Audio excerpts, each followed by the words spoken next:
साल 1983 समुद्र के बीचों बीच नाव में कुछ डाइवर्स ने अरेबियन सी में छलांग लगाई। वो समुद्र की गहराइयों में कुछ ढूंढने जा रहे थे। गहरे समुद्र की सतह से कई मील नीचे डाइवर्स को जैसा मिला जो पूरी दुनिया को हैरान कर देने वाला था। एक विशाल नगर। देखने में ऐसा लग रहा था मानो आज के समय के कई अर्बन सिटी समुद्र के नीचे बनाई गई हो। ऊंची ऊंची दीवारें, सड़कें, मूर्तियां, महल, एक पूरा वेल प्लान्ड शहर। समंदर के अंदर ऐसी नगरी देखकर वो सारी डाइवर्स हैरान हो गए। पत्थरों के सैंपल्स लेकर उसकी जांच करने पर पता चला ये तो महाभारत के समय की नगरी है, जिसके बारे में महाभारत में भी बताया गया है। ये कहानी है श्री कृष्ण की नगरी द्वारकाधीश का। विष्णु जी के 4 धामों में से एक द्वारिका गुजरात के जामनगर जिले में अरब के किनारे बसा एक छोटा सा शहर है, जहां हजारों कृष्ण भक्त दूर दूर से प्रभु की सिर्फ एक झलक देखने के लिए आते हैं। भागवत पुराण के 10वें सर्ग के अनुसार कंस का वध करने के बाद श्री कृष्ण पूरे यादव वंश के साथ मथुरा में रहने लगे।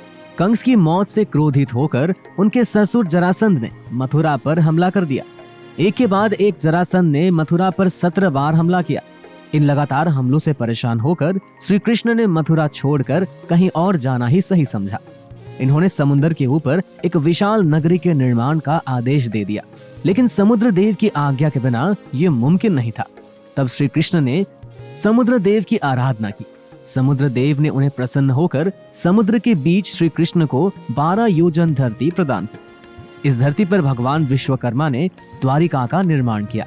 द्वारिका एक वेल प्लान्ड सिटी थी, जो आज के जमाने की अर्बन प्लानिंग सिटी को भी मात दे सकती है। सड़कें, सोने के महल, बड़े बड़े दरवाजे, बगीचे, तालाब और सब कुछ बेहतरीन स्ट्रक्चर के साथ बनाया गया था।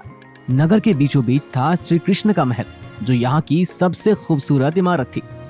जब ये नगरी बनकर तैयार हो गई, तब श्री कृष्ण अपनी योग माया से अपने पूरे परिवार के साथ पूरे यादव वंश को मथुरा से द्वारिका ले आए।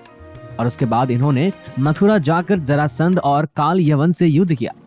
विजय होने के बाद श्री कृष्ण द्वारिका नगरी लौट आए और अपने परिवार के साथ खुशी से रहने लगे। लेकिन जिस प्रकार इस धरती पर जन्म लेने वाले हर व्यक्ति दुख के बीच पैदा होता है, वैसे कृष्ण भी ऐसे ही एक चक्र का हिस्सा थे। कुछ समय बाद पांडवों और कौरवों के बीच महाभारत का युद्ध शुरू हुआ, जिसमें श्री कृष्ण ने अर्जुन के सारथी के रूप में अपना अहम भूमिका निभाई। 18 दिनों तक ये भीषण युद्ध चलता रहा, जिसमें आखिरकार पांडवों की जीत हुई। महाभारत के श्री पर्व के अनुसार जब कौरवों की माता गांधारी ने अपने पुत्र के मृत शरीर को देखा, तो उन्होंने श्री कृष्ण को युद्ध के लिए दोषी ठहराया। उन्होंने क्रोध में आकर श्री कृष्ण को श्राप दे दिया कि जिस तरह उनके पुत्रों और वंशजों का आपस में युद्ध करके विनाश हुआ, उसी प्रकार ठीक 36 साल बाद श्री कृष्ण के वंश का भी विनाश होगा। श्री कृष्ण जानते थे कि उनके वंश का विनाश आपस में लड़कर ही होगा, इसीलिए श्री कृष्ण ने श्राप को हंसकर स्वीकार कर लिया। लेकिन माता गांधारी के श्राप के साथ एक और श्राप भी था, जो यादव वंश के सर्वनाश का कारण बना। एक बार द्वारिका के निकट बसे पवित्र स्थल पिंडारा में कई बड़े साधु संत पधारे।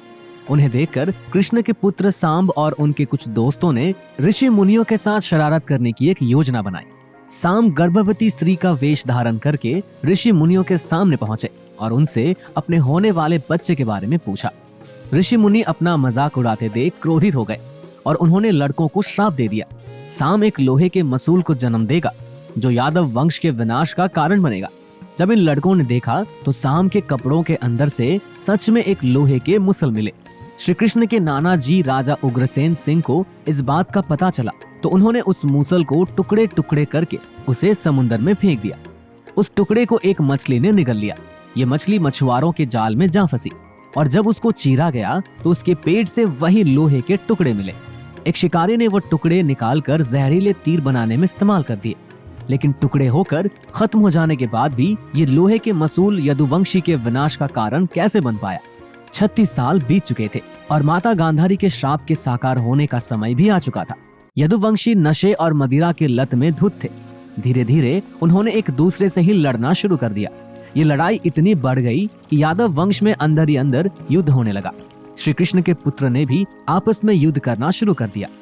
एक एक करके पूरे वंश का विनाश हो गया। और तो और बलराम ने भी धरती का त्याग कर दिया। श्री कृष्ण ने जब ये देखा तो वो भी पास ही के पीपल के एक पेड़ के नीचे बैठ गए।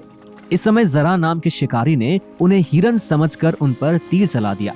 ये वही शिकारी था जिसने मछली के पेट से निकले टुकड़ों से तीर बनाया था। वो जहरीला तीर श्री कृष्ण के पैर में जाकर लग गई और इसी प्रकार से कृष्ण ने भी इस धरती को छोड़कर अपने धाम लौट गए। जब अर्जुन को इस बात का पता चला तो वो दौड़ते दौड़ते द्वारिका पहुंचे, जहाँ का दृश्य देखकर उनका दिल भी दर्द से कांप उठा। पूरी द्वारिका अग्नि की चिता में जल रही थी, लेकिन अर्जुन ने होश संभाला और श्री कृष्ण के वादे के अनुसार सभी औरतों और बच्चों को वहां से सही सलामत बाहर निकाला। देखते ही देखते कुछ ही पलों में द्वारिका नगरी समुद्र के आंचल में समा गई और श्री कृष्ण की ये द्वारिका हमेशा के लिए अरब सागर में कहीं खो गई। हमारी आज की ये वीडियो कैसी लगी हमें कमेंट करके जरूर बताएं और ये वीडियो पूरी देखने के लिए बहुत बहुत धन्यवाद। जय श्री कृष्ण।